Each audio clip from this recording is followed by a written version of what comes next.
So we've got, what do we have? Oh, the inauguration took place on Monday. And Yeah. we've had about 17 or 18,000 executive orders signed. But we have so much to discuss here, Steve. Let's start with one of the more interesting stories. According to reports, the portrait of General Mark Milley, former Joint Chiefs of Staff Yes. Chairman, has been pulled off the wall in the corridor where they have all the other portraits of the former Joint Chiefs of Staff Chairman. An important policy decision or being petulant? You tell me. Well, I mean, I'm okay with removing all the portraits of generals that suggested they were going to call the Chinese Communist Party and give them a heads up if the commander-in-chief was seeking to do something to them. If that story was true, then I think the removal of the portrait is a good down payment on what ought to come. I wouldn't be shocked by little things here or there. And just for those that are keeping score, within an hour of the inauguration in 2021, I was leading a nonprofit grantee organization to the federal government and received an illegal termination letter from the Biden team. I could have spent a year's salary fighting it. And then what? Win a chance to work for the people who didn't want me there. So just in case anyone thought that this was the only time people might be petty and whatever else, it's been going on a bit. So I'm not shocked that it's going back the other way. And Milley was outspoken in some other areas that are just not with the program that seems to be soon to be Secretary Pete is going to be putting through the building. We can talk about that here shortly. But I'm glad you raised that point. Look, it's and I talk about his portrait sort of tongue in cheek because this is the sort of thing that happens every time an administration changes, right? And so, there's been some coverage of the removal of the portrait that I thought was interesting because they acted like this is the first time anybody's done anything petulant, as opposed to perhaps removing keys from computer keyboards. That happened in my office in 2001. There was no W in the vice president's office, national security staff computers. Exactly. Yeah. So it goes on. Look, and it's almost like a game that gets played in Washington D.C. Okay, so let's I guess start with foreign policy. Right? Where do you fall down with Senator Rubio? Well, former Senator Rubio, now as Secretary of State. How do you feel about that appointment? Well, I find it to be very reassuring in the sense that he's got a pretty long record of pretty deep exposure on almost every area of foreign policy. He has run for president and got deeper than the average bear in the intersection between national politics and where foreign policy might be. He flew very close to the sun in the 2016 cycle. The wings melted. He came back to Earth, but survived and seems to have come up with a way to understand the movement that has reelected Donald Trump that goes beyond just the man. And he seems to have found a way to get along with the man, too, which all says to me, I mean, I was in politics before. It wasn't necessarily the greatest of successes. You learn from your losses in a way. But Rubio is on another level in that. And so I see a sense of maturity in him in doing this. I think he'll be an asset articulating what this America First foreign policy agenda is going to be. But the world is a tricky place.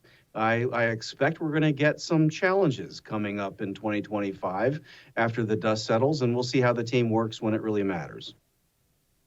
Yeah, no, I agree. I like Rubio's experience. I think he's well suited for that position. And I think he brings some really interesting background to it. So, I'd give that high marks as well. You got a good confirmation Any vote. indication? Good start. Yeah, it's a good start. Yeah. Any insight into? And I realize that we're days into the Trump administration, but any insight into possible shifts in policy, or will it be much the same related to Ukraine and the Russia conflict? Well, very, very clear that the president is going to push hard for some kind of terms that, as he puts it, ends the killing. And if you can get a cessation of hostilities, then you start trying to come up with some kind of a framework that is short term, medium term, where you try to work out reconstruction of affected areas. There's have to be questions of what boundaries of Ukraine are going to be recognized, how peace is kept in the Russian occupied areas that they're not likely to give up in the near term, even under some kind of a ceasefire or a peace agreement. So there's a lot of working pieces in that, and pretty clear he's going to be pushing Europe pretty hard, that Europeans can and should afford to do more for other Europeans. Having Andy Puzder as the ambassador to the EU, I think, is really interesting.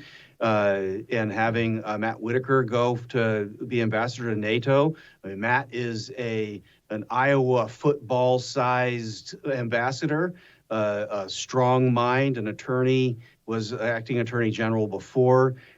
He's going to be a force on behalf of the president's agenda.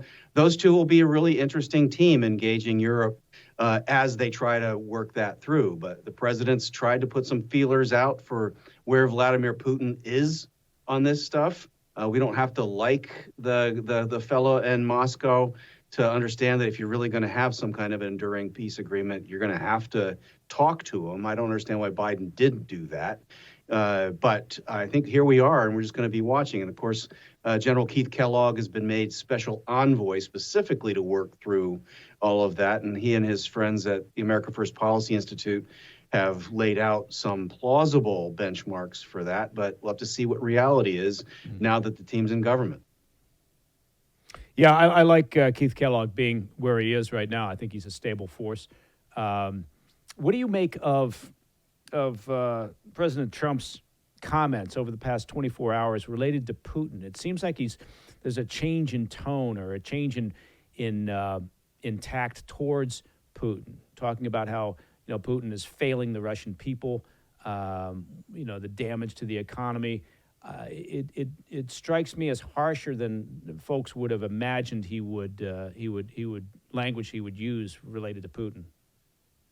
Yeah, I think that people have mostly focused on his statements over the years where he talks about how well he gets along with some of these tough guys around the world.